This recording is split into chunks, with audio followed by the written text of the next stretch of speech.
Hello, Americans. This is Orson Welles. A year ago, I stood before this same CBS microphone in this same studio and said goodbye to you for the Mercury. Here was our farewell. It is important for the peoples of this hemisphere to get better acquainted, and the Mercury has been given the job of helping out with the introduction. Tomorrow, we leave for South America. That was a year ago. Since then, we've made motion pictures in Brazil and Mexico and visited all the American republics, gathering material and writing the script for these broadcasts. Now it's time to say goodbye again. We're going on with the job. The Mercury is still working for the coordinator of Inter-American Affairs. Movies and plays, and later we hope more radio. We're going to go on trying to help out with the introduction. Senor and Senora America, we want you to shake hands with Mr. and Mrs. America. Stories and music, poetry and jokes. All the mediums we can work in, all the languages we know, are obediently yours in the service of a big idea called Pan-Americanism. Big idea and also a big word. I wish it weren't. It ought to be just as easy to say Pan-Americanism as it is to understand it. My own contact with Pan-Americanism began with a delicately filigreed souvenir spoon from the Pan American Exposition, clearly labeled sterling silver.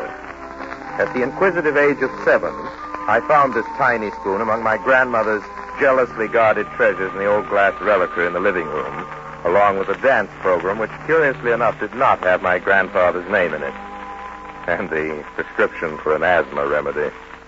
Orson, are you meddling in my things again? Even as a child, I recognized the merit of diversion as a method of defense. So I promptly asked, what does Pan-Americanism mean, Grandma? As far as I'd been able to figure it out from the engraved map in the bowl of the spoon, the narrow strip of Central America must be the handle for some fantastic two-headed frying pan. Your grandfather's idea of a wedding anniversary was always to traipse off to an exposition. Patiently or stubbornly, perhaps, I asked again. But what does Pan-American mean, Grandma? She seemed puzzled as she looked at me through the upper half of her glasses. Pan-American means the Monroe Doctrine or something. Something to do with us and those people down Panama way, I suppose. They showed off a display of how they make blankets down there. And as nice colors as I ever did see. A little incomplete, perhaps, but somehow it made me feel friendly toward those people down Panama way. Their bright colors. I learned only a little more of our southern neighbors in school. Brazil. The area of Brazil is 3,285,316 square miles. The republic has a population of 40,272,650. In school, I learned that the people to the south of us included many races.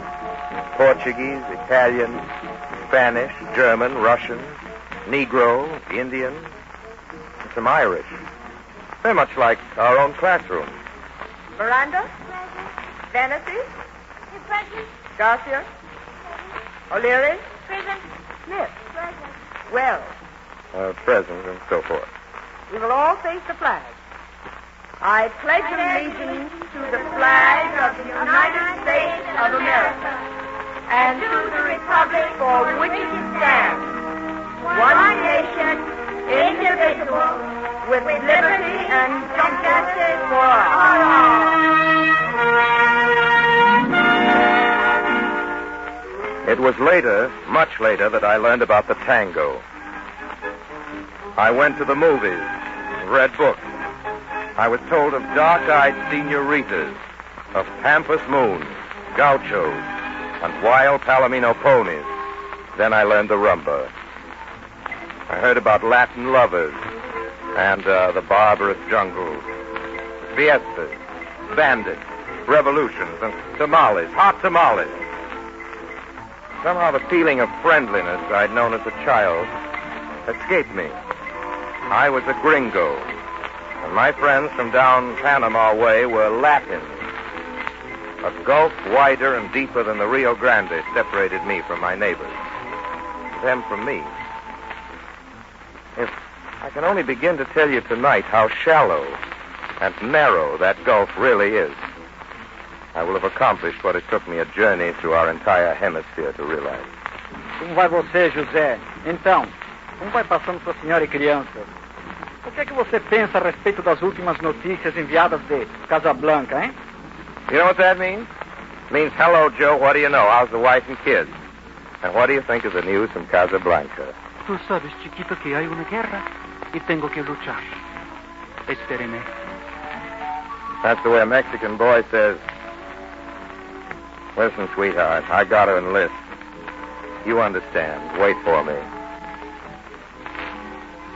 That was the dark-eyed senorita he was talking to, and that other was your Latin lover. It's the sameness I'm talking about now. Sameness in spite of difference. Different sounds to the words. But the same idea. Different colors, but the same spirit. Different churches, but the same faith. Different liquor, but the same hangover. Different jokes, but the same laughter. Different nations. The same humanity.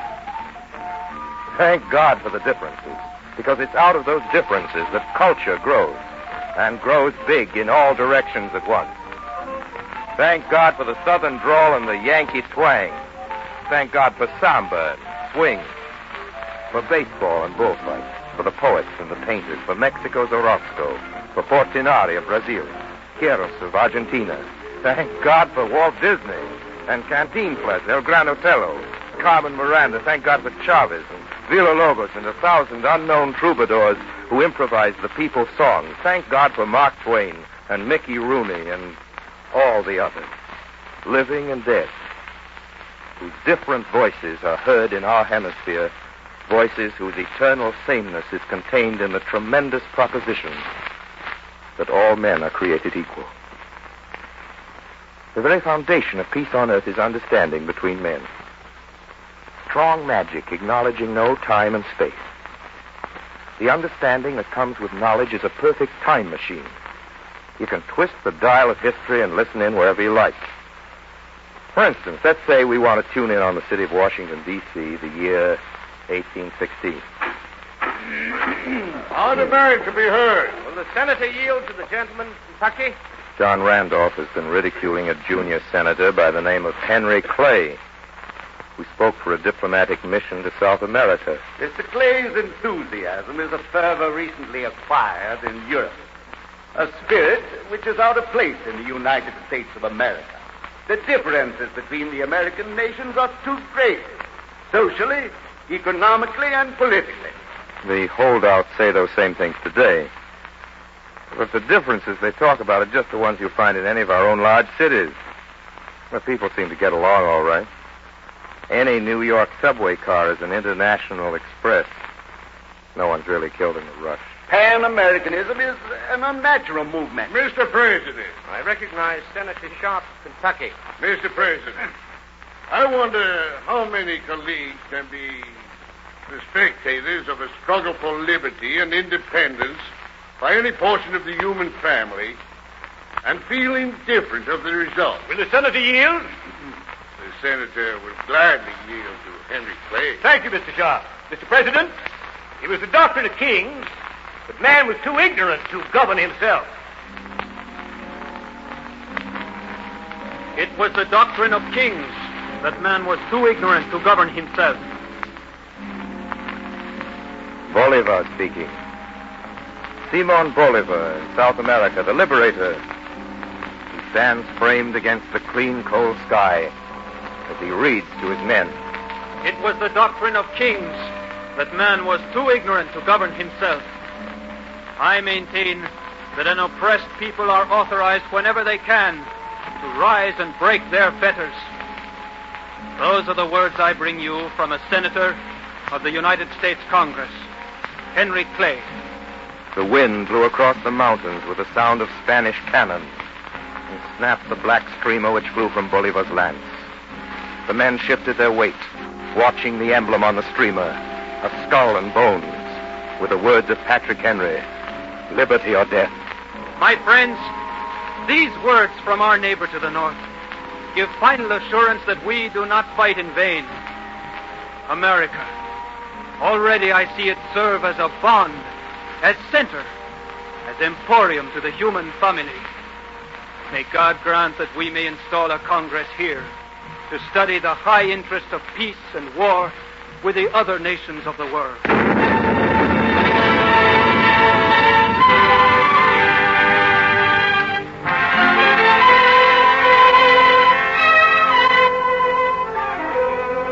The roots of Pan-Americanism lie buried with Bolivar deep in the rich, fertile soil he loved and freed.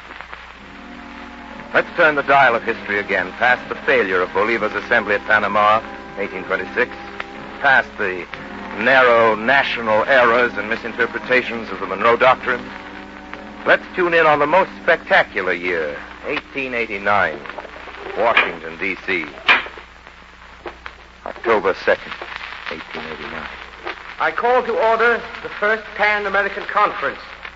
The scope and objective of this conference is consultative and rudimentary only. The conference will be wholly without power to... And so it began, this Pan-American partnership, weak, uncertain, a newborn infant. And across the sea in Austria, in the same year of our Lord, 1889...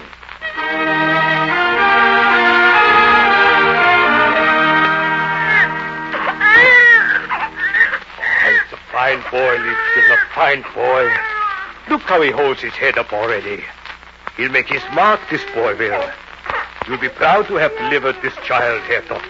Well, I find it better to disclaim any credit, good or bad, for the human beings I bring into the world, Herr Schickelgruber.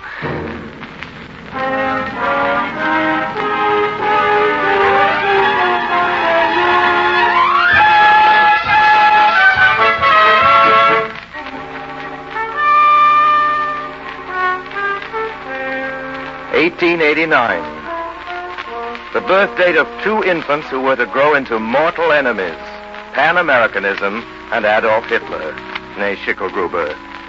History indulges such contradictions. Take, for example, another year, 1933. Now we're in a small clay hut somewhere in South America. Jose tries to tune his new radio while his wife prepares food against the return of their son, who helps build radios in the new radio factory. For such a price, it's a fine new radio. I'm listening to the inaugural address of the 32nd President of the United States, Franklin Delano Roosevelt. In the field of world policy, I would dedicate this nation to the policy of the good neighbor. Good evening, Father. Quiet, quiet. The neighbor who resolutely respects himself, and because he does so, respects the rights of others. The neighbor who respects his obligations and respects the sanctity of his agreement in and with a world of neighbors. And in answer to the public of the Jew Franklin Roosevelt, I quote the words of Germany's new leader. Whoever would really wish from his heart for the victory of the pacifist conception of this world must devote himself by every means to the conquest of the world by the Germans. Warren, there is something strange about this radio. Oh, no, they're all like that. Senor Schmidt at the factory told us it's because we're closer to Germany.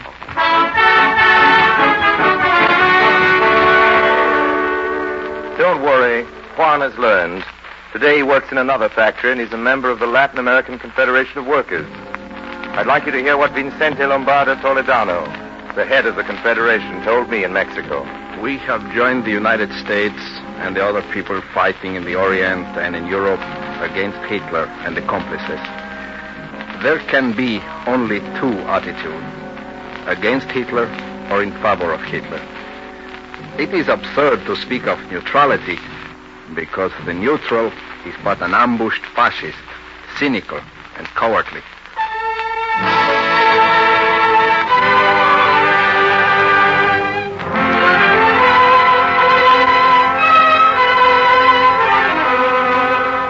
Today, the peoples of two great continents are fighting shoulder to shoulder. 21 nations of the Americas marching to the same battle hymn. And we didn't come together by a strange coincidence. And it wasn't just luck. And it wasn't an accident.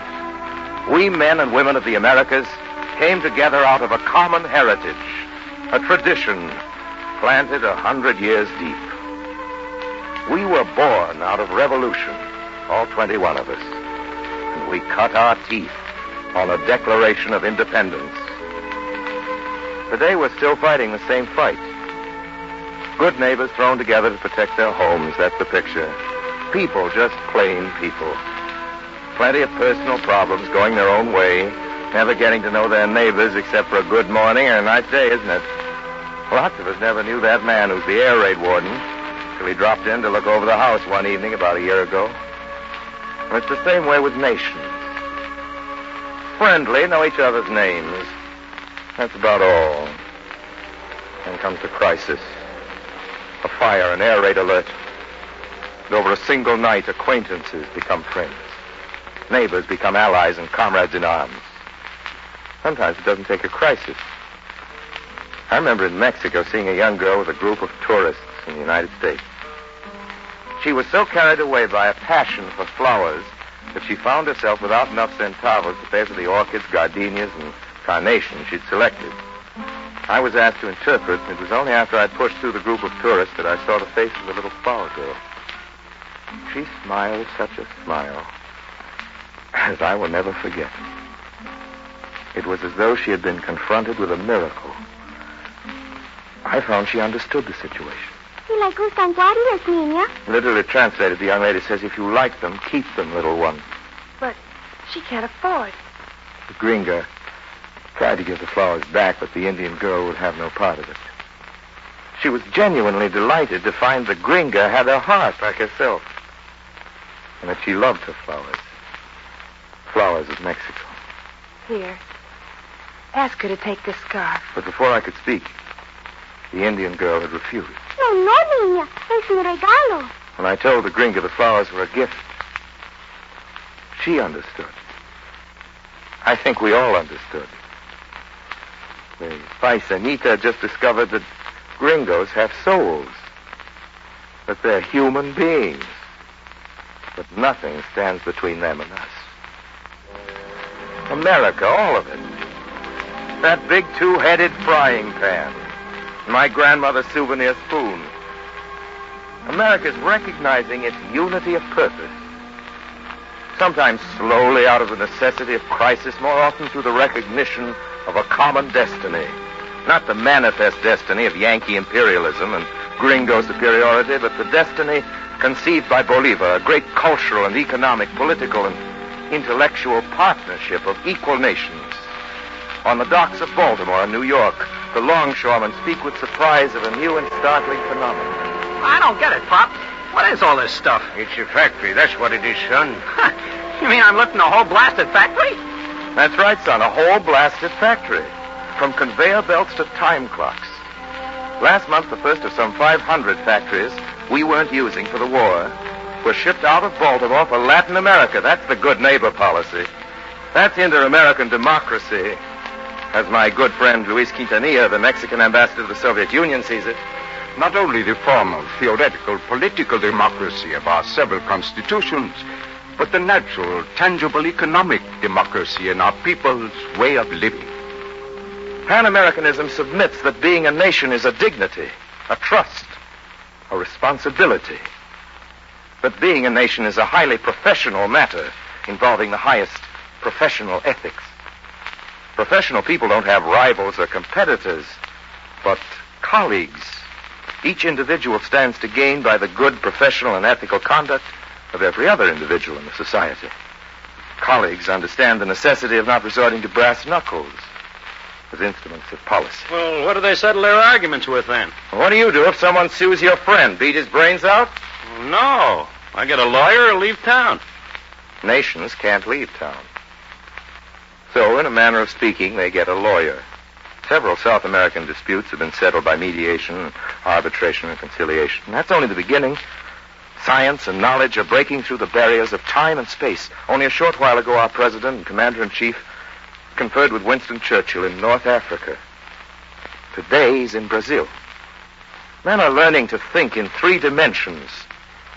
At long last, our understanding can encompass the words of Abraham Lincoln. The strongest tie of human sympathy, apart from the family relationship, is that uniting the workers of all nations, tongues, and kindred. Out of and beyond the concept of Pan-Americanism has grown the organized form of world democracy, the United Nations. Out of the meeting at Casablanca, we have renewed our solemn pledge to fight this war to ultimate total victory. And it will follow by the simple logic of historic elimination that when we've destroyed those who advocate a world order of slavery, poverty, and ignorance, we will be one step nearer the defeat of slavery, poverty, and ignorance themselves.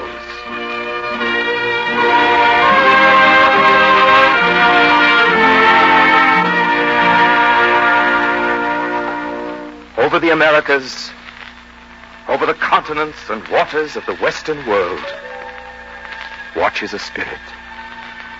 I will not go back. Out of the mists of time, the spirit came.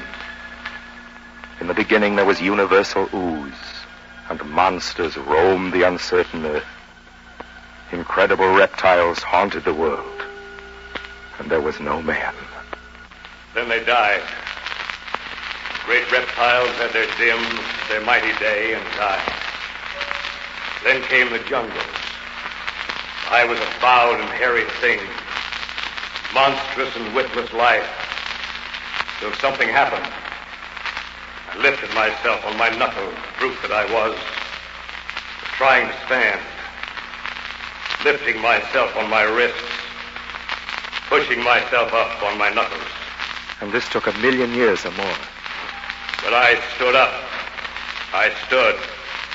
And I walked erect. The world was hostile. The jungle was close at the back of the creature that dared to be more than creature. The jungle stood ready to take back its own. I will not go back. So he stands, this man spirit, watching over the continents, anxious of his destiny. He broods and waits for some proof that man can live in peace, proof that mankind can repudiate the doctrine of might and the brute rule by claw and fang, talon and beak. The spirit of man waits to learn if the jungle is leveled, or if it still lives rankly, living and breathing and waiting to take back its own. Man may stand and look at the sun, or he may squat on his haunches again and howl at the moon. I am man. I have seen the summits to which men may lift themselves. I have survived Babylon, Nineveh, and Tyre. I have survived the flooding Nile and the rising and the falling of the continents. My flint and my bronze and my bones are scattered over the world throughout time. I have been kin to Plato, to Socrates, to Michelangelo, Galileo, Raphael, Shakespeare. Confucius has taught his simple art of goodness. Buddha has rested beneath his tree. Muhammad has journeyed to the mountain in my time. The Nazarene has mounted to Golgotha and higher. I am man. I have drawn nearer to it on recent wings. If I fly, I compute. I reason and have rules of logic. I sing, communicate. I speak and write my speeches upon space and void. I look up at the sun. I am man. I will not go back. This perhaps is our last chance. Here in the West, our chance is for a perfect and a bloodless victory. Pan-Americanism is a name for that victory. Not a Pan-Americanism of the alarmed moment, looking only for temporary safety in numbers. Not an expedient for the advantage of the big fellow nation or the imperialist. Not a cynical heads-I-win, tails-you-lose Pan-Americanism and the devil take the hindmost. But a union formed in the conviction that this is it. That the moment is urgent. And the wrong road leads back to the jungle. All the world looks to half the world for a way to peace. And we are that half of the world. We are charged with giving that we may receive. America, the mother of republics, may yield magnificently once more, or go forever barren. I asked our Vice President, Henry A. Wallace, to write us a message for broadcasting. Here it is. The new democracy looks to the future, not to the past.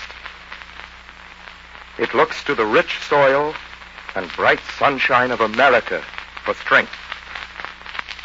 It does not exclude the old world, but it will develop its own strength to help the old world. The spirit of man stands watch upon the western continent. I have come this far. I will not go back. So be it. We will see. And now, ladies and gentlemen, our time's up. The series is over.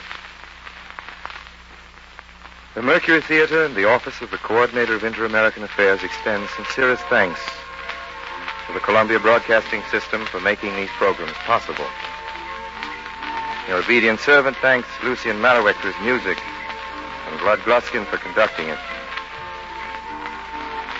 Finally, he'd like to thank you for listening and for the interest you've shown in what we've had to talk about. We very much hope to be able to come back to the air again soon. Until then, we remain, as always, obediently yours. Hasta luego, hasta luego. Good night, Americans.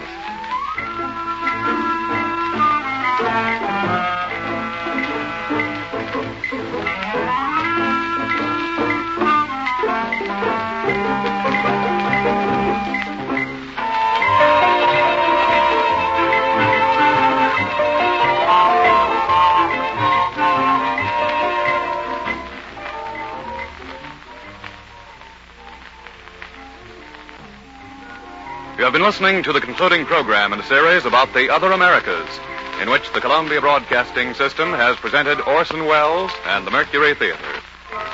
The Columbia Broadcasting System is the originator of South America's network of stations, La Cadena de las Americas. In the Southern Hemisphere, as well as in this hemisphere, CBS provides daily programs of news, entertainment, and recreation to bring about a closer understanding among Americans everywhere.